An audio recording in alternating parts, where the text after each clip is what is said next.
Bom dia, bom dia. Que bom ver você aqui.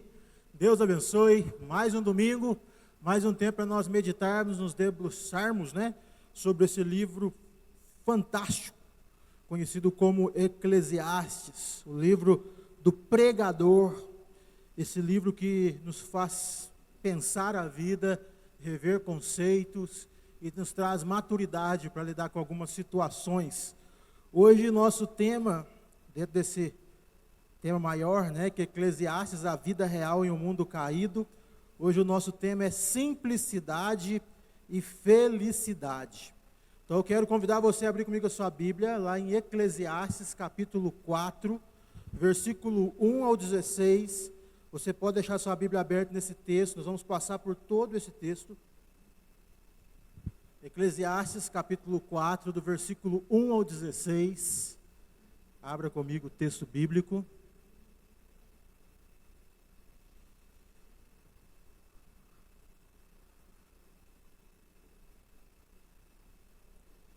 Eclesiastes 4, do 1 ao 16.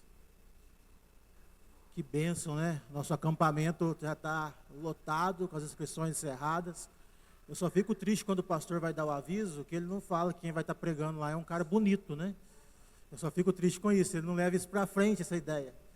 Mas eu achei interessante, esse dia para trás, eu falei, não, quem vai estar pregando no acampamento é um cara bonitão, tal. Aí alguém chegou lá atrás e falou assim, não, o bom é que você se acha bonito, é isso que vale a pena, Eu falei, obrigado, A autoestima vale tudo. Mas ele só se esquece disso. Mas tirando isso, tá ótimo, Eclesiastes 4, do 1 ao 16. Você joga o slide, vai dar certo, Rafa? Pode jogar o slide, por favor. Hoje nós vamos aprender 4 pontos com esse texto. Hoje nós vamos aprender 4 lições com esse texto.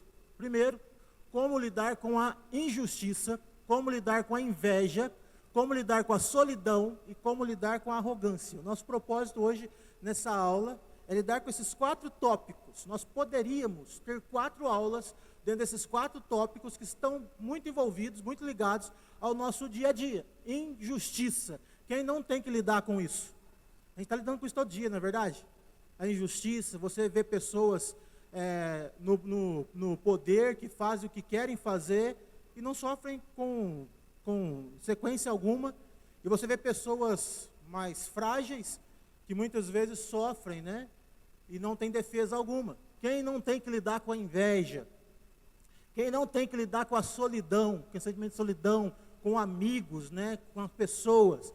Quem não tem que lidar com a arrogância? São situações que envolvem o nosso dia a dia, nós temos que lidar com isso. Nós vamos tratar de forma breve cada um desses pontos, como o autor aqui traz.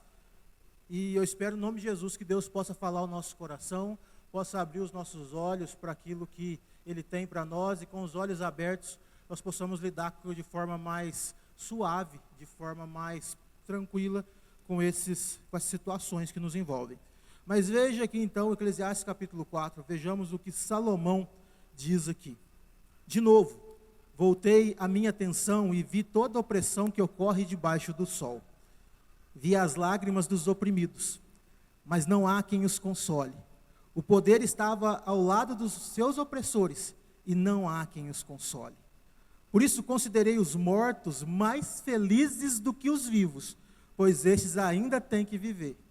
No entanto, melhor do que ambos, do que o vivo e do aquele que morreu, é aquele que ainda não nasceu, que não viu o mal que se faz debaixo do sol.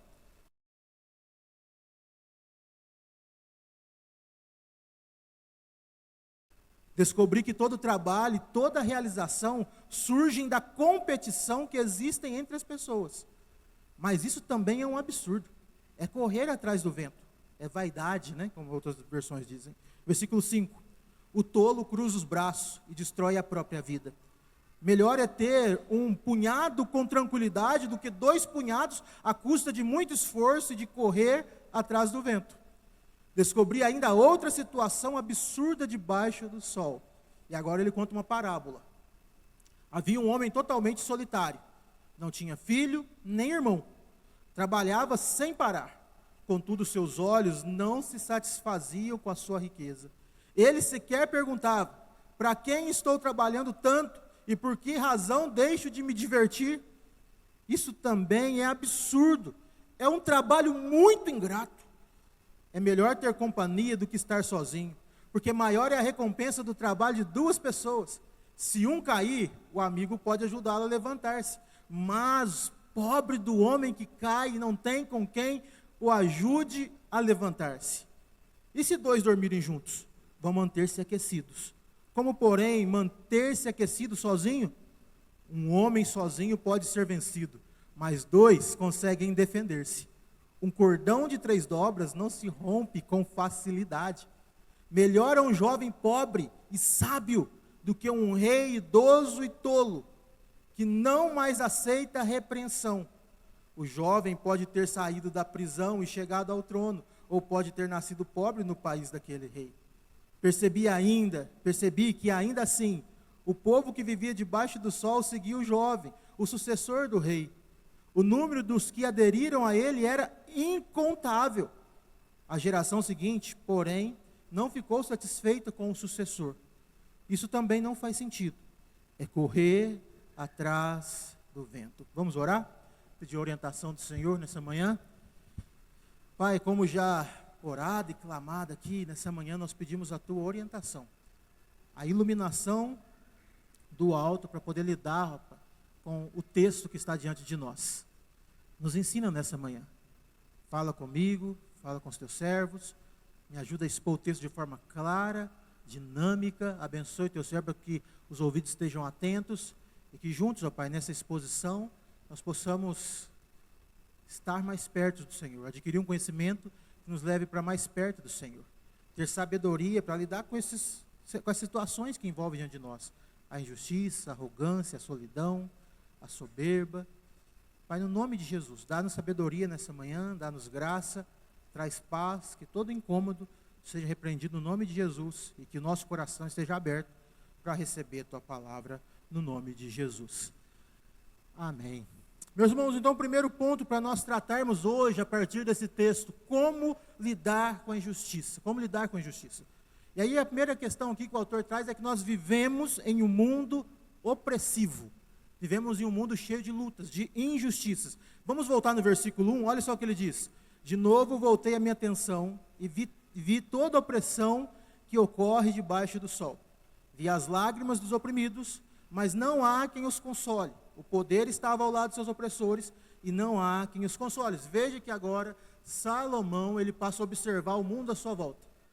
E é como ele olha o mundo e fala assim, estou vendo pessoas sendo oprimidas, estou vendo opressores, estou vendo um mundo injusto. E aí ele observa e ele vê que há mais injustiça do que justiça no mundo.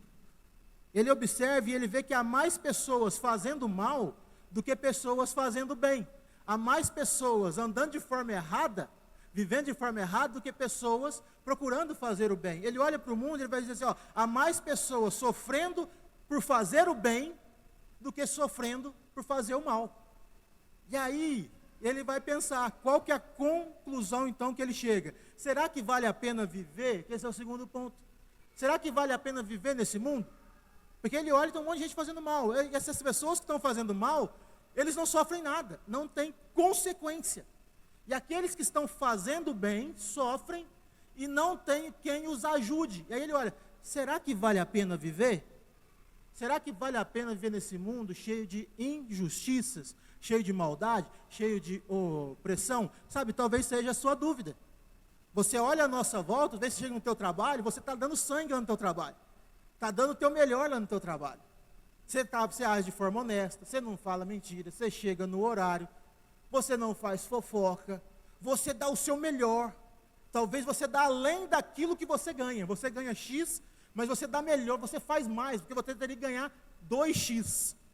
E aí o seu patrão, seu chefe, seu funcionário, o seu cliente, ele não dá valor. E aí de repente chega uma outra pessoa que faz tudo o contrário. Ele mente, ele chega atrasado, ele faz fofoca, ele puxa saco, ele fala mal de todo mundo, ele, quando ele pode, ele tira um por fora, e de repente quem que sobe na vida? o cara que faz tudo errado. Aí você fala, poxa, será que vale a pena? É interessante que o Salmo 73 fala disso, o autor, depois leia o Salmo 73. Vou parafrasear o que ele diz lá. Ele fala assim, olha, eu dei observado no mundo e eu comecei a ver que não vale a pena. Eu estou aqui buscando a Deus, só que eu olho para o outro lado, para o meu vizinho que não busca a Deus, a vida dele está uma benção, a minha está uma desgraça. Meus filhos estão doentes, eu não tenho dinheiro, estou com um problema, e eu olho para o outro que não busca a Deus, tem festa todo final de semana na casa dele, tem churrasco, ele está trocando carro, ele está bem, o casamento dele parece estar bem, e a minha vida está uma luta que busca a Deus. E o salmista fala, será que vale a pena servir o Senhor? Será que vale a pena buscar a Deus? Esse é o questionamento que toma conta do nosso coração. Então veja que a Bíblia fala desses questionamentos. A gente muitas vezes tem medo de falar disso, né? Será que vale a pena servir a Deus nesse mundo injusto? Eu estou andando de forma certa e parece que as coisas não vão para frente, porque nem sempre vão para frente. Muita gente vê o irmão e fala, graças a Deus, Deus tem me abençoado, graças a Deus tem sido um tempo bom, graças a Deus tem sido um tempo feliz, mas nem sempre é assim. Na maioria das vezes não é assim, na verdade, né? Na maioria das vezes a vida é cercada de luz, você faz, muitas vezes as coisas não dão certo. E essa pergunta de Salomão, será que vale a pena viver? Olha só o versículo 2, vamos ver o que ele diz. Por isso considerei os mortos mais felizes do que os vivos, pois este ainda tem que viver. Ele olha para a realidade à sua volta e fala assim, olha, felizes é aqueles que morreram. Porque eles não têm que passar por isso. Eles não têm que lidar com isso mais, já morreram, já se encontraram com Deus, eles não vão ter que lidar com as situações que nós temos que lidar.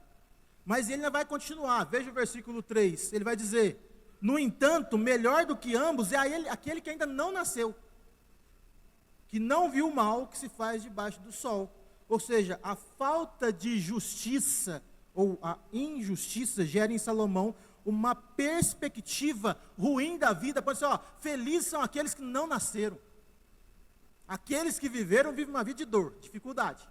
Aqueles que morreram já não tem que passar por isso, são felizes. Mas feliz mesmo é quem não nasceu.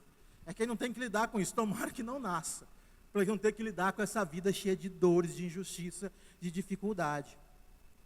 Meus irmãos, Salomão, nós precisamos entender aqui que Salomão ele está observando a vida debaixo do sol. Nós precisamos olhar a vida acima do sol. Olha o que ele diz no versículo 1. De novo voltei a minha atenção e vi toda a opressão que ocorre debaixo do sol. Então ele está observando a vida com uma perspectiva humana. Ele está com os óculos humanos. Ele não está observando a vida com uma perspectiva divina, com uma perspectiva celestial, com uma perspectiva cristã. Ele não está usando os óculos de Deus para enxergar a vida. Agora, vejamos o que Paulo vai dizer lá em Romanos, capítulo 2, versículos 6 ao 10. Deus retribuirá a cada um conforme o seu procedimento. Ele dará vida eterna aos que, persistindo em fazer o bem, buscam glória, honra e imortalidade, mas haverá indignação para os que são egoístas, que rejeitam a verdade, que seguem a injustiça. Haverá tribulação e angústia para todo ser humano que pratica o mal, primeiro para o judeu e depois para o grego, ou seja, abrangindo todos os tipos de pessoas. Mas glória, honra e paz para todo o que pratica o bem, primeiro para o judeu, depois para o grego. Agora, compare o texto de Salomão com o texto de Paulo. No primeiro texto, que é o texto de Salomão, nós temos uma visão humana. O que essa visão gera? Decepção. O mundo é injusto, o mundo é cruel, frustração, angústia, sofrimento, dor, fracasso, sentimento de vazio. É isso que Salomão está sentindo. Qual que é a conclusão que ele chega? Não vale a pena viver. Melhor é morrer. Não vale a pena nascer. Não vale a pena ser justo. Será que vale realmente a pena ser justo nesse mundo de dificuldades? Essa é a conclusão que ele chega usando os óculos humanos, sujos pelo pecado. Agora, no texto de Paulo, nós temos uma visão cristã. Paulo agora está usando os óculos de Cristo, os óculos limpos pelo sangue de Jesus. E o que essa visão gera? Conforto. Olha só o que Paulo diz: Deus retribuirá a cada um conforme o seu procedimento. Ou seja, eu vejo injustiça no mundo. O mundo é injusto, mas vai chegar o dia que Deus vai retribuir cada um. E é isso que traz o que para mim? Segurança, conforto, esperança. E aí ele vai continuar. Deus, Ele dará a vida eterna aos que persistirem em fazer o bem, cheio de maldade. Mas se eu continuar buscando ao Senhor, vivendo de forma justa, qual que é a recompensa? Eu vou receber de Deus o quê? Eternidade, era a vida eterna. Eu vou receber de Deus eternidade, vou receber a recompensa do Senhor. E aí ele continua: mas haverá ira e indignação para os que são egoístas, que rejeitam a verdade e seguem a justiça. Ou seja, quem está vivendo no pecado e acha que está bem, e zomba talvez de mim, ou da igreja, ou do povo de Deus, por viver de forma correta, aqueles que cometem injustiça, pensando que não serão punidos, um dia serão punidos. E aí ele termina, versículo 10, mas glória e honra e paz para todo o que pratica o bem, primeiro para o judeu e para o grego. Então veja, o que isso gera, o que essa visão cristã gera? Vale a pena viver. Mesmo que o mundo seja injusto, mesmo que haja situações injustas, mesmo que nós venhamos a sofrer com as injustiças do mundo, vale a pena viver, vale a pena nascer, vale a pena ter um filho para viver nesse mundo injusto. A gente fala, mas dá medo de ter filho nesse mundo. Quantas vezes eu já ouvi isso, né? Quando a gente foi ter o Caleb, fala, mas vai ter filho para nascer nesse mundo. Mas vale a pena, por quê? Porque eu estou criando um filho para manifestar o quê? A glória de Deus, que vai buscar a vida eterna. Eu estou gerando um filho com a esperança de que esse filho vai buscar o quê? Praticar o bem, vai andar nos caminhos do Senhor, e nesse mundo injusto, ele vai ser a luz de Cristo. Então, essa é a nossa esperança, quando nós pensamos em ter filhos, por isso vale a pena nascer. Felizes são aqueles que nascem, principalmente aqueles que nascem num lar cristão. Os nossos filhos são muito felizes. Nossos filhos são muito bem-aventurados. Porque eles nascem na melhor família que eles poderiam nascer. Porque eles nascem na família onde eles têm o privilégio de conhecer a Cristo. Crescer conhecendo a Cristo. Isso é melhor que nascer em qualquer berço rico que o mundo pode oferecer. Porque o que eles têm aqui é vida eterna. E vida eterna não se compra com dinheiro. Vida eterna é somente através de Cristo Jesus. Então qual que é a conclusão que Paulo chega? Não, Salomão, é como se estivesse dois conversando. Salomão olha para Paulo e fala, olha o mundo injusto. Olha para você ver, Paulo. Não tem ninguém que faz o bem. Olha para você ver como é que está. Olha só que injustiça. Tem gente precisando de ajuda, ninguém ajuda. E aí Paulo, não, calma, respira. Puxa o ar, calma. Você está angustiado, eu sei, o mundo é injusto, o mundo é mau. Eu já fiz parte desse mundo. Eu já fiz parte desse mundo injusto. Eu já cometi injustiça. Eu já peguei crentes e prendi crentes. Eu já aprisionei pessoas, já coloquei eles em cárcere. Eu já fui parte desse mundo injusto. Mas eu entendi. Eu fui salvo, fui resgatado. Eu quero mostrar para você. Vale a pena sim, Salomão. Vem cá, vale a pena. Coloque os óculos de Cristo. Coloque os óculos da fé. Porque vale a pena viver nesse mundo. Entenda, meu irmão. Somente ao olhar o mundo com a esperança cristã, podemos encontrar força para suportar as injustiças e dores da vida, pois sabemos que em Cristo toda aflição é passageira e Deus cumprirá sua justiça, sobre os maus. Então, em Cristo, somente ao olhar o mundo com a esperança cristã, nós vamos poder lidar com essas injustiças, sabendo que todos aqueles que praticam a maldade, um dia vão ser punidos por Deus. Nós oramos para que eles sejam punidos por Deus, oramos para que a justiça de Deus se cumpra, mas oramos também para que os maus se convertam no nome de Jesus. Mas pensando nisso, aí nós chegamos num quarto ponto aqui dentro desse tópico. Nós devemos nos posicionar, nós vivemos um mundo injusto. Nós vamos sofrer injustiça e vamos ver injustiça. Mas como cristãos, nós devemos nos posicionar contra todo tipo de injustiça. Nós não podemos ser omissos. Não, um dia Deus vai cumprir sua justiça, um dia Jesus virá, os maus serão punidos, os bons serão recompensados e tudo bem, eu vou viver minha vida como se nada tivesse acontecido, esperando a volta de Jesus. Tá, mas não é assim. Enquanto nós estivermos nesse mundo, nós somos sal da terra. E o sal tem o objetivo do quê? De salgar. Para salgar, ele tem que sair do saleiro. Ele não pode ser omisso, ficar dentro do saleiro. Nós somos a luz do mundo. Essa luz tem que ser acesa. E ela não pode ser escondida debaixo de uma candeia. Ela tem que brilhar, ou seja, nós temos que nos posicionar contra todo tipo de injustiça. Agora, como o crente se posiciona contra todo tipo de injustiça? Como que eu vou me posicionar? Eu quero trazer aqui alguns meios como nós podemos nos posicionar. Primeiro, vivendo de forma justa. Sendo justo. Olha só o que Pedro diz, lá em 1 Pedro, capítulo 2, versículo 12. Vivam entre os pagãos, aqui os descrentes, os injustos, no mundo. Veja, ó, viva entre os pagãos. Pedro não manda você viver longe, não manda você pegar essas coisas, ir para um mosteiro e ficar lá no meio do mato escondido. Não vou me contaminar. Você vai ter que viver lá no mundo. Você vai ter que viver entre os pagãos, você vai ter que viver entre a injustiça. Essa é uma dura realidade. Então, vivam entre os pagãos, ele fala no plural para a igreja, de maneira exemplar, seja um exemplo, seja um modelo, seja um padrão de conduta, para que naquilo que eles os acusam de praticarem o mal, o que eles acusam? Ó, vocês são crentes, vocês é louco, isso é bobeira, isso é loucura, isso é coisa de gente trouxa, idiota, eu vou curtir a vida. Mas para aquilo que eles acusem de praticarem o mal, observem as boas obras que vocês praticam, com qual objetivo? E glorifiquem a Deus no dia da sua intervenção.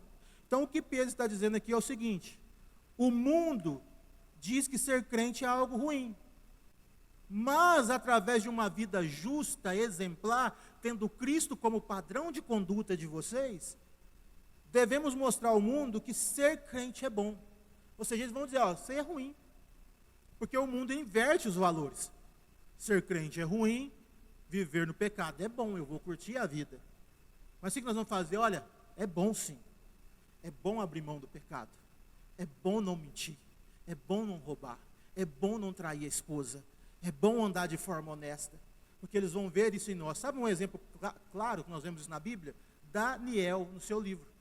Daniel chega diante do reinado de Nabucodonosor, né, na Babilônia. Ele é levado junto com outros jovens para servir no palácio. E é dado a ele a oportunidade de comer da comida do rei. Imagina o seguinte: você é levado como escravo para outro país. Está longe da tua família, longe da tua igreja, a sensação de que Deus abandonou você, você é levado para lá para ser humilhado, as pessoas estão zombando da sua fé, porque é isso que eles faziam, quando uma nação perdia, simbolizava que aquele Deus, o outro Deus da nação que venceu era mais forte, ou seja, nosso Deus é melhor, cadê o seu Deus, por que seu Deus não age? Daniel agora é levado para essa nação, com seus amigos, com as pessoas do seu convívio ali, zombado, humilhado, derrotado, e agora ele tem a oportunidade de ir para onde? Para o melhor lugar que ele poderia estar, no palácio do rei, para desfrutar do quê? Da comida do rei, do manjar do rei. Gente, comida para nós hoje talvez é algo comum. Você saiu cedo de casa, você comeu, tomou um café lá, vai chegar daqui a pouco, você vai comer. À noite você vai comer, comida na tua casa, eu tenho certeza que você joga comida fora. Para nós, comida hoje é um negócio comum, né? Infelizmente, nós jogamos comida fora. Então é algo comum para nós comer. Estou com fome, sai daqui, vai lá e come. Só que naquele contexto, comida era tesouro, comida era riqueza, comida era algo de muito valor, porque comida era algo escasso, não era como hoje. E Daniel chega lá, então, tendo essa oportunidade oferecida a ele, o que ele fala? Ele rejeita. Por quê? Porque ele não quer se contaminar, porque a comida do rei antes era oferecida aos ídolos, aos falsos deuses. Havia um culto, oferecia-se aquelas comidas e depois era servido o jantar para as pessoas. Ele fala, não quero me contaminar com as comidas do rei. O problema não era a comida, era como a comida era servida, era o que havia por trás daquilo, que era um culto aos falsos deuses. Não quero me contaminar, eu vou comer o quê? Legume e verdura. E aí o soldado, o rapaz cuidava dele, fala, mas o que vai acontecer comigo? Como que eu vou ficar? Não, deixa eu comer por um tempo, depois você vai ver o que acontece conosco. Passado alguns dias, que nós vemos que Daniel está forte, robusto, enquanto aqueles outros jovens que se deleitavam lá, né, que comiam da comida do rei, estavam fracos. Daniel serve como exemplo, a ponto do que? Da agora, do serviçal, dizer assim, não vão comer mais da comida do rei, vão ter a mesma dieta de Daniel. Agora, imagina a situação de Daniel naquele contexto. O pessoal está tudo lá, tomando vinho do melhor, comendo as melhores carnes, aquele banquete, de repente o pessoal naquela farra, e aí fala assim, vocês não vão comer isso aqui mais não, vocês vão comer legume e verdura. Você acha que o pessoal bateu palma para Daniel? Você acha que ele falou, Daniel, é isso aí, vamos fazer, cara? De jeito nenhum, os caras queriam matar ele, ficaram só sondando, tua culpa, pegando aquela batata, comendo a batata, e lembrando daquela picanha, Daniel, por tua culpa, a gente está aqui comendo alface, em vez de comer costela assada. Mas Daniel, veja que ele se coloca como um exemplo. mostrando que servir a Deus é melhor. E muitas vezes vai gerar oposição na nossa vida, vai gerar luta em nossa vida, mas as pessoas vão ver que servir a Deus é melhor. Então, viver de forma justa também precisa ser intencional. A gente vai se posicionar contra a injustiça, vivendo de forma justa. Mas isso precisa ser intencional, ou seja, existem muitas pessoas vivendo de forma injusta. Existe muita pessoa fazendo o que é errado, não é verdade? Sair lá fora, tem um monte de gente fazendo o que é errado. Só que existem muitas pessoas vivendo de forma justa, e que não são crentes, que não conhecem Jesus ainda. São bons pais, bons filhos, bons maridos, bons profissionais. Sabe aquela pessoa que você olha e fala assim, só falta ser crente? Eu tenho certeza que você deve conhecer alguém assim. Eu conheço alguns. O fulano lá no meu trabalho, pastor, só falta ser crente. O rapaz é trabalhador, o rapaz é crente, o rapaz é firme, não traz esposa, é honesto, paga as contas em dia, é um pai que cuida dos filhos, é uma mãe que cuida dos filhos. Se vê que bênção de pessoa. Eu estou orando para ele ir para a igreja, porque só falta ser crente, só falta tudo, né? Mas só estou orando, só falta ser crente. Está cheio de gente boa lá fora. Assim, entre aspas, boa, né? E aí, nós precisamos nos diferenciar. Ou seja, não basta apenas viver de forma correta. É necessário mostrar porque nós vivemos de forma correta. E nisso nós precisamos ser intencionais. Tem uma frase, né? Que eu não sei se eu vou lembrar agora aqui, mas diz, né?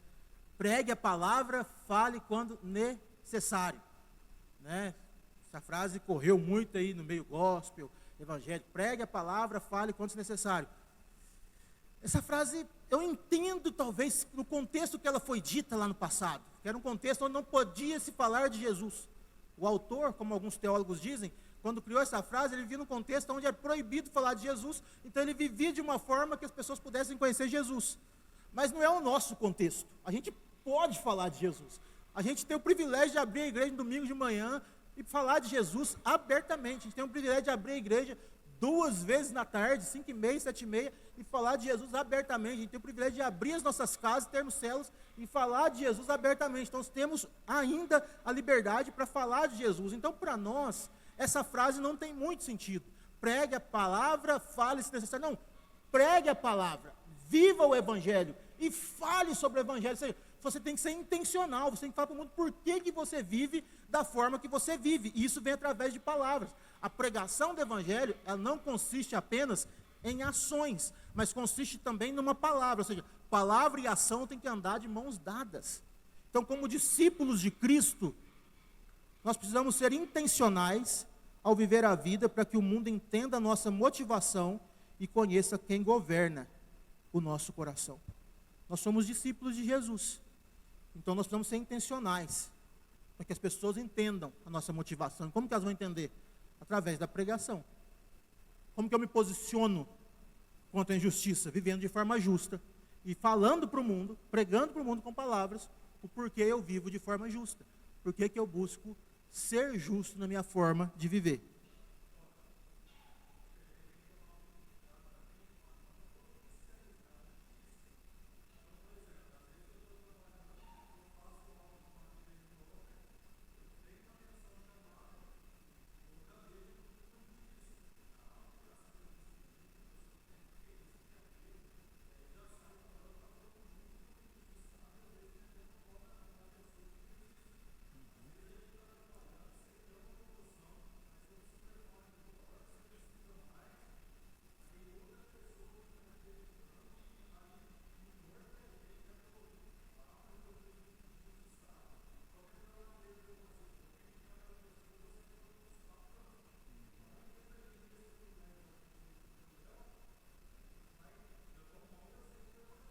Exatamente.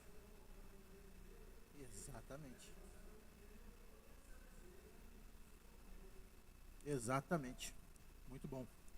Então, como a gente se posiciona contra a injustiça no mundo, vivendo de forma justa, e em segundo lugar, socorrendo os injustiçados. Olha só o versículo 1 ainda. De novo voltei a minha atenção e vi toda a opressão que ocorre debaixo do sol. Ele está olhando a opressão, está observando, como se estivesse no alto. Imagina, vamos exemplificar aqui, ele está no alto, olhando o mundo, olhando a cidade, e ele observa toda a opressão debaixo do sol. E aí ele diz assim, vi as lágrimas dos oprimidos. Vi gente sendo oprimida, sendo injustiçada. mas não há quem os console. O poder estava do lado dos seus opressores. E a segunda vez ele diz, e não há quem os console. Veja que Salomão, ele observa a falta de pessoas que ajam como consoladores e defensores dos mais fracos. E aí, meus irmãos, a igreja, eu, você, nós, a igreja é a resposta de Deus para a falta de pessoas que se importam com os mais fracos. A defesa dos mais fracos é uma marca dos salvos. Tiago, capítulo 1, versículo 27, diz, a religião que Deus, o nosso Pai, aceita como pura e imaculada é cuidar dos órfãos e das viúvas em suas dificuldades e não se deixar corromper pelo mundo. Então nós, como igreja, temos o papel de sermos defensores daqueles que são injustiçados. Nós somos porta-vozes deles, nós somos os consoladores, nós somos aquele que vai levar a palavra de Cristo que consola. Nós não podemos ser omissos.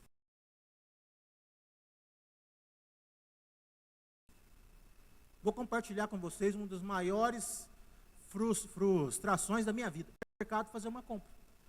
E aí no caminho do supermercado tinha um clube. E eu passei na porta do clube, voltando do supermercado, tinha um casal brigando. E aí eles, o rapaz estava quase agredindo a moça. Eu olhei aquilo e falei, vou lá ou não vou, vou lá ou não vou, vou lá ou não vou, vou lá ou não vou. Aí vem minha cabeça, não, em briga de marido e mulher não se mete a colher, vou lá ou não vou. O que eu fiz? Toquei para minha casa. Aí cheguei em casa e contei para um colega, mas se o rapaz dar um soco nela e machucava ela, você não fez nada, você foi omisso, você não defendeu a moça. Aquilo bateu em mim como uma pedra. Tem algumas implicações? Tem, podia gerar um tanto de coisa e tal, mas eu simplesmente observei aquilo e fui embora para casa. Não quis me envolver. E eu me arrependo. Talvez eu poderia ter ligado, não quer se envolver, poderia ter ligado a polícia. Mas se o rapaz tivesse uma arma e tal, eu poderia ter agido de outra forma, poderia ter ligado a polícia. Podia ter chamado alguém lá dentro do clube, o segurança do clube, tem um rapaz quase agredindo a moça ali, vocês não vão fazer nada? É do clube aqui de vocês, na porta aqui do clube, vocês vão se omitir. Eu poderia ter agido, poderia ter gritado com ele de longe, né? Se ele viesse de mim, eu sair correndo. Pelo menos sair perto da moça, né? Podia ter feito tanta coisa, mas eu simplesmente me omiti naquela situação. E nós não podemos nos omitir. Muitas vezes os vizinhos estão lá quebrando pau e não vou me envolver. É lógico, a gente tem que ter sabedoria, não vamos se envolver em tudo. Envolver de qualquer forma, melhor dizendo. Você tem que ter sabedoria, tem que ser sábio, tem que orar. Eu lembro de uma outra situação, que tinha uma família brigando, e eu estava perto. Estava dois irmãos brigando, assim, muito feio o negócio. Eles estavam quase pegando tapa. Um irmão, um homem e uma moça. E eu vendo aquele barulho, a gente estava na roça. Estava colhendo café. E eu vendo eles brigando lá por causa de café e tal, eu falei, o que eu faço? Eu sei que eu recuei um pouco, falei, vou orar.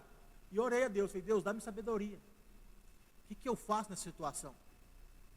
E aí eu saí, voltei para perto de onde eu estava. Quando eu cheguei lá, aí eu fui chegando devagarzinho, perto dos dois, e eles quase pegando. Eu lembro que eu só coloquei a mão no ombro, no peito do rapaz, e falei assim, irmão, calma, respira, volta lá para o teu lugar. Peguei a moça, falei, vem para cá, volta para o teu lugar. Deus me deu uma calma naquele momento, que eu falei assim, nossa, não, de onde saiu isso? Só do Espírito Santo mesmo. E consegui, naquele momento, separar a briga e gerar coisa melhor. Então a gente tem que buscar intervir com sabedoria, cheio do Espírito Santo. A gente tem que se posicionar. Nós somos a resposta de Deus para a falta de pessoas que se importam com os mais fracos, com os oprimidos. A igreja tem esse papel de cuidar das pessoas. Não é o objetivo principal, mas é o resultado da graça de Deus. Nós cuidamos das pessoas como resultado daquilo que Deus fez em nós. O objetivo da igreja é proclamar o Evangelho, falar de Jesus.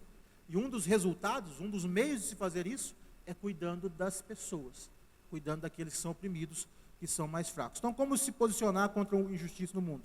Vivendo de forma justa, socorrendo os injustiçados, se opondo contra toda injustiça que há também se opondo contra todo tipo de injustiça que há no mundo. A maior oposição que a igreja pode fazer às injustiças que há no mundo é através da vivência e pregação do Evangelho de Cristo, que aponta os pecados e apresenta o caminho para a salvação. Então, a maior oposição que nós fazemos à injustiça é vivendo e pregando o Evangelho.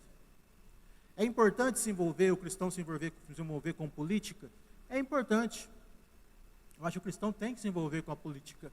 Mas esse não é o principal meio pelo qual ele vai lidar com as injustiças. É um dos meios. É uma das ferramentas que Deus nos concede. O principal meio é como? Vivendo o Evangelho e pregando o Evangelho. Porque o Evangelho aponta os erros, mas também aponta o caminho para a salvação. Ele mostra as injustiças. Como Jesus dizia, olha, vocês fariseus, sacerdotes, mestres da lei, são um bando de hipócrita. Jesus, olha, vocês são um bando de hipócrita. Mas eu sou o caminho, a verdade e a vida. Venham a mim, todos estão cansados, sobrecarregados, e vocês também. Essa é a mensagem de João Batista. Raça de víboras, arrependam-se. Então, esse é o Evangelho. O Evangelho aponta as injustiças. Está errado isso aí. Isso não condiz com a palavra de Deus. Isso não agrada a Deus. Isso vai gerar morte para você. Mas existe uma solução. O problema é que muitas vezes eu vejo as igrejas apontando o pecado. Aponta o pecado, fala do pecado, condena o pecado, exclui o pecador, mas não aponta para a graça, para a redenção, para o perdão, para o recomeço, para a reconciliação, para a caminhada junto, lado a lado. Então o Evangelho aponta os erros, fala, olha, meu irmão, meu amigo, está errado, pecado, não agrada a Deus, mas existe um caminho que agrada a Deus, e Deus está te convidando para esse caminho. Então esse é o nosso papel. Então, em primeiro lugar aqui, meus irmãos, nós aprendemos então como lidar com a injustiça. Mas Salomão vai trazer um segundo ponto, como lidar com a inveja. É isso mesmo? Como lidar com a inveja. Aqui. Como lidar com a inveja aqui diante de nós. Então, Salomão ele descobriu que nós somos movidos pela inveja. É difícil lidar com gente invejoso, né? O pior é quando a gente é invejoso. E eu quero trazer uma notícia para você é invejoso. Eu sou invejoso. Nós somos invejosos. A inveja é um pecado que está dentro de nós. Alguns mais, outros menos, mas no fundo, todos nós somos movidos pela inveja. Isso dói. Porque é muito fácil falar, Daniel é invejoso, olha lá. Mas eu olhar para mim e falar assim, eu sou invejoso? Nossa, não, eu não sou invejoso, de jeito nenhum. Não, de jeito nenhum. O problema é quando a gente é invejoso. E Salomão ele descobriu a inveja. Olha só o que ele diz no versículo 4. Descobri que todo trabalho e toda realização, ou seja, tudo que você faz, tudo que você busca, teus anseios, surgem do quê? Surgem da competição que existe entre as pessoas. Mas isso também é um absurdo, é correr atrás do vento. A Nova Almeida atualizada, ela traduz de uma forma que eu acho que é mais interessante. Ela traduz assim, então vi que toda fadiga e toda habilidade, tudo que você faz, tudo que você cansa no trabalho, provém da inveja do ser humano contra o seu próximo. Isso também é vaidade, é correr atrás do vento. Ou seja, o que Salomão está dizendo aqui? Nós somos movidos a ter coisas que as outras pessoas possuem. Por exemplo, você vê teu amigo usando um iPhone. Vou comprar um iPhone. Nossa, um iPhone. Aí você vai o quê? Então você sente a necessidade de ter um iPhone. Não, que eu preciso comprar o iPhone, porque é o melhor telefone que existe, porque eu preciso dar um telefone desse para meu filho, porque na escola todo mundo tem, né? Eu não estou falando que é errado você dar um iPhone para o teu filho. Se você tem dinheiro para dar um iPhone para o teu filho, dá um iPhone, dá uma bicicleta, dá uma moto elétrica. Quando ele tiver 18 anos, dá um carro, dá o que você quiser. A questão que eu estou falando assim, qual que é a motivação que leva você a dar isso para ele? E aí você vai lá, eu preciso comprar um iPhone, eu preciso comprar um carro, eu preciso dar um iPhone para meu filho, eu preciso dar aquele tênis para meu filho, eu preciso porque os colegas dele têm, todo mundo tem. E aí então você vai lá, compra o iPhone, divide o iPhone em 25 prestações. E aí você vai ter que precisar trabalhar mais para pagar o iPhone no final do mês. Que agora você tem uma dívida de R$300 a mais no teu orçamento. E agora você tem que trabalhar mais para poder pagar aquela conta. Aí você vai na casa de um colega e você vê aquela televisão, 70 polegadas. Nossa, eu preciso de uma dessa na minha casa. Aí você vai lá, parcela a televisão em várias vezes. E aí você tem que trabalhar mais para pagar a televisão. Aí você vê o carro, não precisa ter aquele carro. Porque está todo mundo andando de carro novo, como é que eu vou andar de carro velho? Né? Eu preciso ter um carro melhor. Aí você vai lá, parcela o carro em várias vezes, porque você tem que andar de carro melhor. Porque você merece. Todo mundo anda, porque você não vai andar. Aí você tem que trabalhar mais, se preocupar mais, dormir menos, se encher de ansiedade para pagar o carro. Veja, a gente é movido por quê? Por aquilo que as pessoas têm. É isso que Salomão está dizendo. Infelizmente, nós condicionamos a satisfação do coração em ter coisas que acreditamos ser importantes. Ou seja, se eu não tenho aquilo que eu acredito ser importante, parece que meu coração vai ser consumido. Eu preciso ter aquilo. Eu preciso fazer aquela viagem. Eu preciso comprar aquela coisa. Eu preciso ir em tal lugar. Porque se eu não tiver, eu não vou ser feliz. Agora a pergunta é, aquelas pessoas que nunca viram um iPhone, que nunca viram uma TV de 70 polegadas, que nunca viram um carro da última geração, será que elas são menos felizes por não terem isso? Os nossos antepassados, avós, eles não tiveram iPhone, não tiveram televisão de tela plana, internet. Eles eram menos felizes do que nós? Talvez a vida deles era mais difícil. Porque não tinha telefone, não tinha televisão, não tinha meio de comunicar. Com certeza a vida era mais difícil. Imagina, mandar uma carta, se demorar 20 dias para chegar uma carta, 1 mês, 3 meses. Hoje em dia você manda uma mensagem, né, rapidinho, está lá a mensagem chegando, né, rápido, tudo ficou mais rápido. Agora, a vida ficou mais fácil. Mas será que nós somos mais felizes do que eles? E será que aqueles que não têm o que a gente tem, será que eles são menos felizes do que nós? O que a gente vai fazer, então, diante dessa realidade, que é a inveja? Como que a gente vai lidar, como vencer, né, a inveja? Salomão, então, ele apresenta a solução para vencer a inveja. Essa competição. Ele vai dizer que menos é mais. Receita simples. Quem gosta de Masterchef já ouviu muito isso, né? Eu gosto de Masterchef, eu Fogaço sempre falo, menos é mais, naquelas receitas. Quem assiste Masterchef sabe o que eu estou falando. Lá, a Kátia assiste, ó.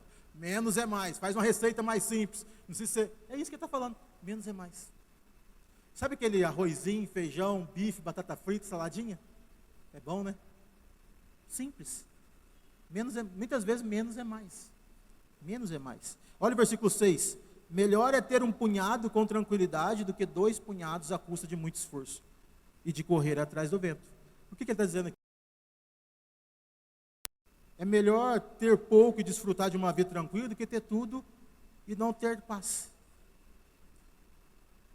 Talvez no passado você tinha 2 pares de tênis. Eu lembro quando eu era criança, eu tinha 2 pares de tênis. Um para ir para a escola e um para ir para a igreja. Eu ficava louco para usar o de ir para a igreja, porque era novo, mas minha mãe não deixava. E tinha de ir para a escola. E aí o que acontecia? Você tinha que cuidar com carinho daquilo. Sujava, chegava em casa, lavava, limpava, né? Porque só tinha 2. Hoje você tem 10 pares. Talvez 20. Não estou dizendo que é errado. Que bom que você tem, graças a Deus, é bênção. Só que parece que tem pouco. A mulherada abre o guarda-roupa, eu falo isso de experiência própria, né? A mulherada abre o guarda-roupa, eu não tenho roupa aí na igreja hoje. Que roupa aí? Está cheio de roupa. Está cheio de roupa o negócio. Que monte de blusa, que monte de calça. Tem um monte de sapato aí. Não tem roupa para ir. Olha lá, a mulherada agora se identificou, né? Está todo mundo rindo aí, né? Não tem roupa. Você olha e vai, preciso de mais. E aí a gente vai sempre comprando mais. Lembra no passado, que eu falei semana passada? Você tinha, antigamente, dinheiro para comprar o quê? Uma sodinha com pastel. Era o ápice. Vou comprar sodinha com pastel. Você comia sodinha com pastel com uma alegria danada. Só que hoje, você vai comer um lanche gourmet e reclama. Entra lá no Google e fala, só vou dar 1 estrela, porque meu lanche não veio no ponto. Reclama. Antigamente você tinha que sair para buscar o lanche. Hoje em dia o lanche demora 3 minutos a mais para chegar, você já reclama. Ou seja, quanto mais nós temos, mais nós reclamamos. E aí, nós precisamos, para vencer a inveja, nós precisamos aprender a ser contentes com aquilo que nós temos. Olha 1 Timóteo capítulo 6, versículos 6 e 8. Veja o que Paulo diz a Timóteo. De fato, a piedade com contentamento é grande fonte de lucro. Seja piedoso, isso e contentamento. Pois nada trouxemos para este mundo e dele nada podemos levar.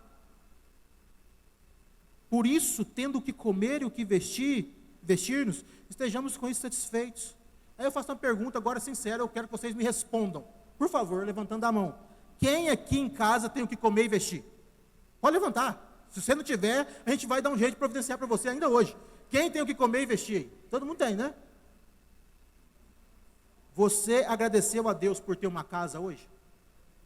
Você agradeceu a Deus pela comida de sua mesa? Quando você entrou no teu carro para vir para cá, você agradeceu a Deus por ter um carro? Ou você olhou o carro na rua mais bonito e falou, eu quero aquele carro? Veja como a gente é ingrato. A gente não é contente com aquilo que a gente tem.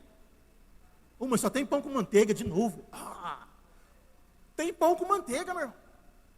Eu já falei aqui, né, algumas vezes, lá em Paraguaçu, tinha uma irmã, a dona Neuza, e ela sempre fala: pastor, lavar prato é uma benção. Deixa eu me lavar louça é uma benção. Eu falei: irmão, vou levar a senhora para lavar louça lá em casa, né? Que coisa boa, vou abençoar a sua vida. Aí eu falei: mas por quê, irmã? Porque se eu lavo a louça, é porque eu tinha comida para comer. Falei: opa, fala Deus, tá? Não precisava desse tapa, irmão, podia ser mais devagar. Se eu lavo a louça, pastor, se eu lavo a panela, é porque eu tinha comida. Quem não tem comida não lava a louça. Quem não tem comida não lava a panela. Quem não tem casa não limpa a casa. E o que a gente faz? Reclama. Eu queria ter uma empregada que nem o fulano de tal tem. Por que eu não tenho?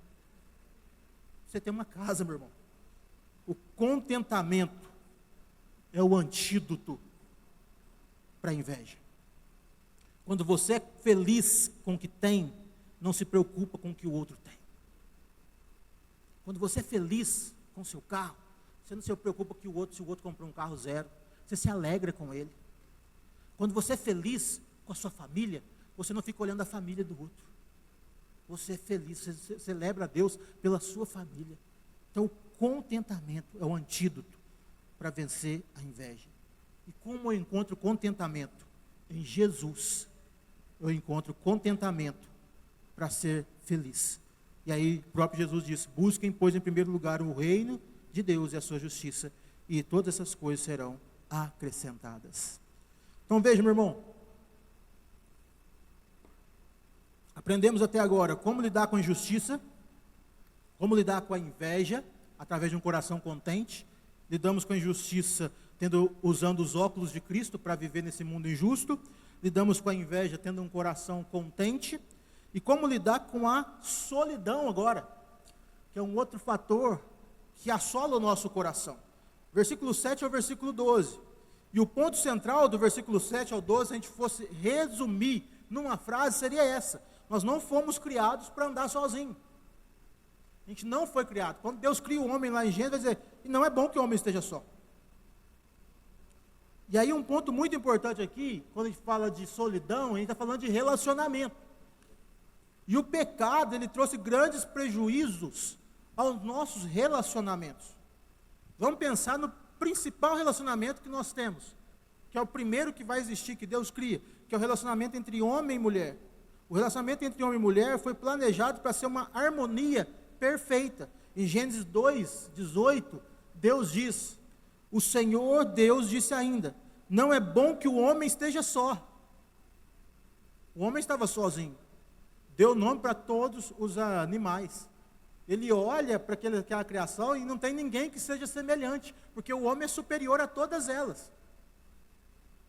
É isso que o texto bíblico vai dizer. Não achou ninguém que seja idôneo, não achou ninguém que seja semelhante na criação, depois de no homem dar os nomes. O cachorro não é igual, o gato não é igual, a maritaca não é igual, o leão não é igual, ninguém é semelhante. Ninguém consegue se relacionar com o homem de forma harmônica e perfeita na criação. E aí Deus, olha, o homem está sozinho, porque não tem ninguém igual a ele. Deus está acima, a criação está abaixo, o homem está no meio sozinho. O que o texto diz? Farei para ele uma auxiliadora, alguém que vai ficar no mesmo nível que ele, que seja igual a ele, para ele se relacionar, para ele compartilhar das dores, alguém que entenda o que ele está vivendo, que ele saiba, que entenda o que ele está vivendo, auxiliador que seja semelhante a ele. Veja que homem e mulher, eles foram criados para desempenhar papéis diferentes. Isso é bíblico. O homem é cabeça, mulher é auxiliadora. Homem é pai, mulher é mãe. Homem é homem, mulher é mulher. Cada um tem o seu papel, a sua função dentro do reino de Deus, dentro da família. E os dois se complementam. Existe uma frase, né? Não sei se eu coloquei aqui, não coloquei não. Existe uma frase muito comum que diz: atrás de um grande homem existe uma grande mulher. Eu entendo essa frase, em alguns contextos até entendo, mas eu acho que muitas vezes ela é usada, entendida de forma errada, porque eu acredito, do ponto de vista bíblico, né, a melhor frase seria: ao lado de um grande homem existe uma grande mulher. Porque os dois foram criados para andar lado a lado. Eu entendo que o homem tem que estar à frente, tem que ser protetor, que ele tem que dar a vida pela esposa. Se entra um bandido em casa, ele não vai jogar a mulher e os filhos e falar, mata, não. Se entra um bandido na tua casa, meu irmão, você que é homem, tem que dar a frente. Fala assim, ó, aqui em casa não, você pode me matar, mas se você colocar a mão na minha esposa, no meu filho, o pau vai quebrar. Você vai dar o sangue, você vai trabalhar, vai levar mantimento dentro de casa, você vai ser provedor. Eu entendo tudo isso, que o homem tem que se posicionar à frente, mas quando a gente fala de viver junto, de andar junto, de compartilhar a vida, ao lado de um grande homem existe uma grande mulher. Os dois caminham juntos. Eles vão chorar junto, vão sofrer junto, cada um cumprindo seu papel. O homem vai olhar para a esposa e falar assim, olha, se precisar eu vou morrer por você. Porque eu estou aqui para te chamar. Como Cristo morreu para a igreja, eu vou morrer por você se precisar. Só que a esposa vai falar assim, ó, eu sou a tua auxiliadora. E eu vou fazer de tudo para que você não morra por mim. Porque eu vou te ajudar a viver a vida e a gente viver juntos para glorificar a Deus. Esse é o relacionamento. Agora, a queda, isso é o relacionamento perfeito. Só que a queda, o que ela faz? Ela vai gerar separação entre o coração do homem e da mulher. Ela gerou separação no coração de Adão e Eva. Lembra quando aconteceu a queda? Deus chega para Adão e fala, você estava onde, meu filho? Ah, eu fugi. Por quê? Porque a mulher que o Senhor me deste, veja que o Adão joga a culpa em Deus e na mulher, ele não reconhece. Esse é o grande problema. Adão dá uma desculpa e não pede desculpa. O problema nosso é esse, que muitas vezes a gente dá desculpas e não pedimos desculpa, ou seja, não reconhecemos o erro. Adão, ele não reconhece o erro. Ele dá uma desculpa para o erro. A mulher que o Senhor me deu, ou seja, a culpa é do Senhor e da mulher. Ela comeu, me deu de comer, pequei, agora eu estou com medo do Senhor, estou fugindo. Veja que Adão joga a culpa em Deus e na mulher. Você não tem nada com isso, resolve com ela lá. O que Adão fazia? Ó, lembra quando Deus dá a ordem para Adão comer? Deus não deu a ordem para Eva. Eva não havia nem sido criada ainda. Deus deu a ordem para Adão. Ele era o representante. Ele era o cabeça. Ele que tinha que estar à frente. Ele era o pastor da casa. Ele era o líder. Ele tinha que falar assim, Eva, sai de perto dessa cobra aí, minha filha. Vaza daí. Quem está doida? Ô cobra, some para lá, que você perde minha mulher aí. Esse bate-papo de vocês aí. Pode parar. Ô Eva, não dá ouvido essa coisa não. E sai para lá. Mas o que ele faz? Ele se submete a uma troca de papéis. Ele se submete à autoridade da mulher, que submeteu às palavras da serpente, e veio a queda. E veio a separação. E agora a divisão. E a começar pelo casamento, o pecado tornou o relacionamento das pessoas mais difícil. Relacionamentos são tão difíceis que existem pessoas que preferem viver sozinhas. Existem pessoas que preferem viver com cães e gatos. Existem pessoas, hoje eu vejo as notícias muito atrapalhadas, né? A internet traz umas informação muito doida. Pessoas que preferem casar com cachorro e gato. Mas então essas coisas doidas assim na internet, você vai ver assim no mundo afora, você fala, não é possível. Por quê? Porque é difícil relacionar. Porque personalidade, né? Nem sempre é fácil. É cheio de luta, dificuldade. Agora, veja que nós somos desafiados a cultivar relacionamentos. E por que precisamos cultivar relacionamentos, mesmo que eles sejam difíceis? Primeiro, por que a gente tem que cultivar, por mais que ele seja difícil? Porque viver a vida sozinho é ruim. Olha o versículo 8. Havia um homem totalmente, ele conta uma parábola aqui. Ele está analisando os relacionamentos, né? E agora ele vai contar uma parábola. Havia um homem totalmente solitário, não tinha filho, não irmão. Não quero me relacionar com ninguém. Prefiro me relacionar com meus bichos. Prefiro viver sozinho, aqui no canto. Trabalhava sem parar, a vida dele é trabalhar. Contudo, seus olhos não se satisfaziam com sua riqueza. Ele olhava para os bens e falava assim. Ele sequer perguntava, para quem estou trabalhando tanto e por que razão deixo de me divertir? Isso também é um absurdo. Aí Salomão então conclui, né? Isso é um absurdo. É um trabalho ingrato.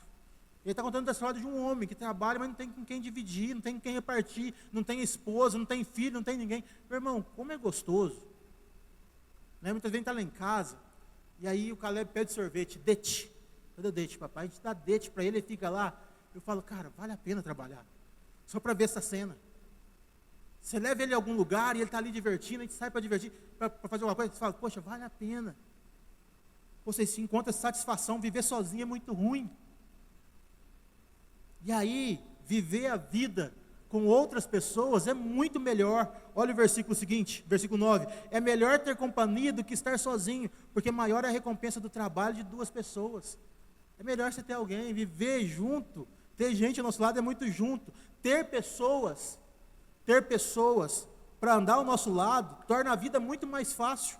Olha o versículo 10, se um cair, o amigo pode ajudá-lo a levantar-se, mas pobre do homem que não cai, não tem quem o ajude a levantar-se. Quantas vezes passando por luta, teve pessoas ao meu lado, que falavam, você não está sozinho não, vem cá, vamos caminhar junto, vamos andar junto. Quantas vezes que a Niane falou para mim, não, você não está sozinho não, vamos lá.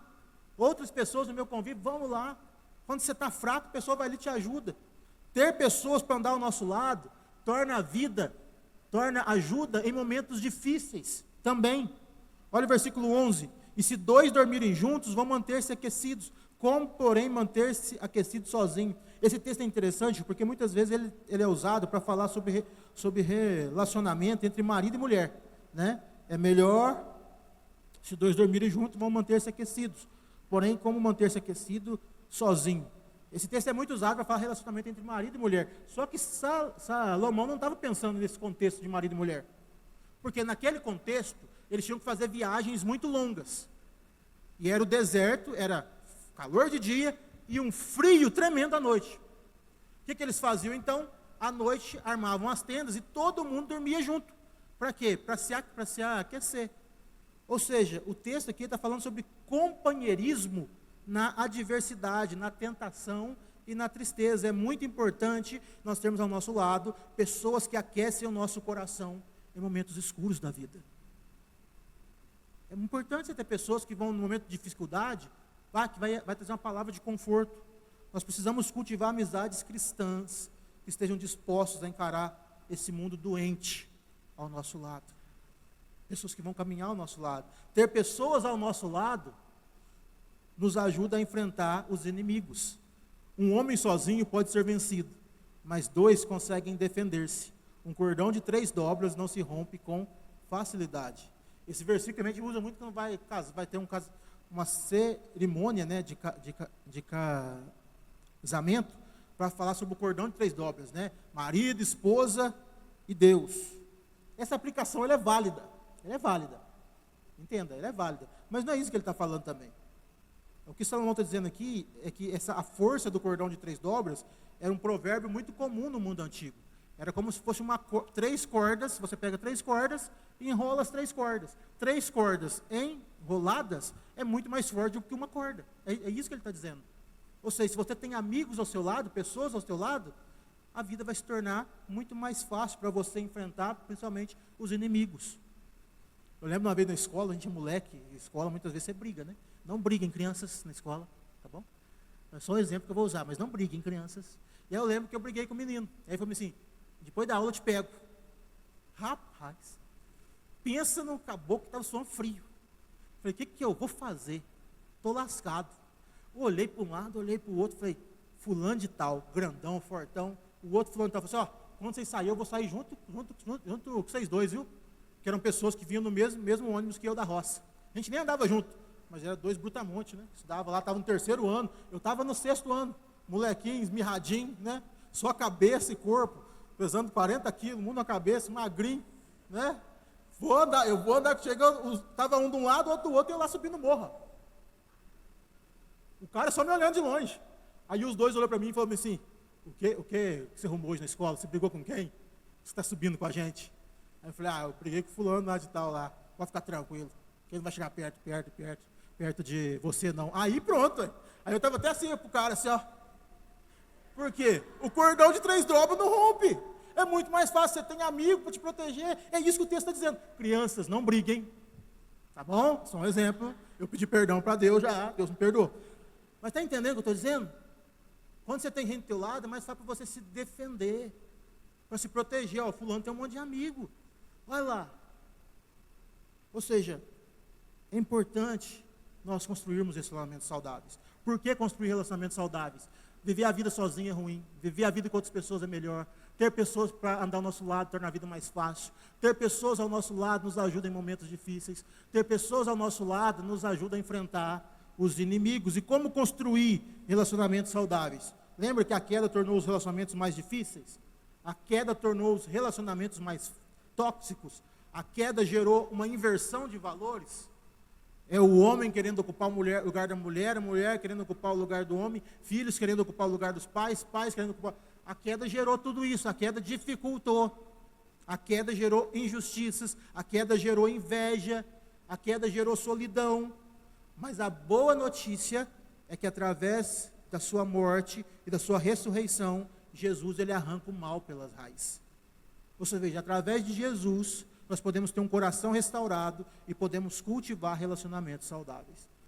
Por meio de Cristo, os maridos conseguem amar as suas esposas e estarem dispostos a morrer por elas.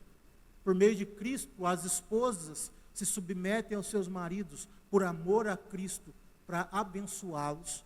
Por meio de Cristo, os pais vão criar os filhos no temor do Senhor, porque sabem que estão gerando não apenas seres humanos, mas estão criando servos e servas de Deus. Por meio de Cristo, os filhos crentes vão se submeter aos pais, porque eles entendem que se eles não se submetem aos pais que eles veem, como que eles irão se submeter a Deus que eles não veem?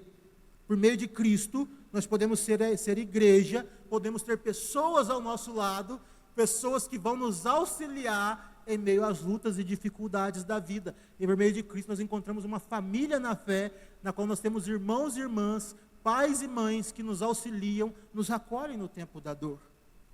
Então vejam, meus irmãos, é através de Cristo que nós vamos cultivar relacionamentos saudáveis. Amém?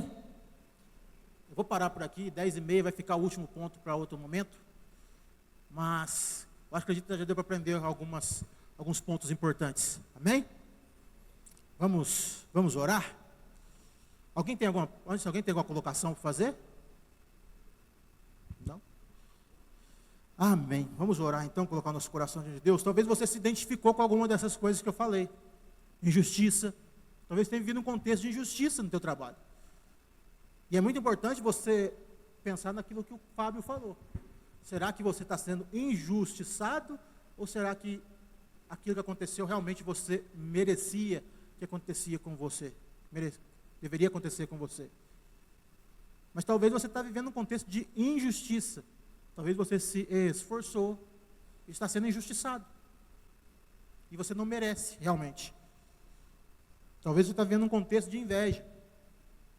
Talvez o teu coração está tomado de inveja. Você não é contente com aquilo que você tem. Lá no fundo do teu coração você tem reclamado da tua família, reclamado dos teus bens, pensado mais naquilo que você não tem do que naquilo que você tem, orado mais por aquilo que você não tem do que agradecido a Deus e orado por aquilo que você tem.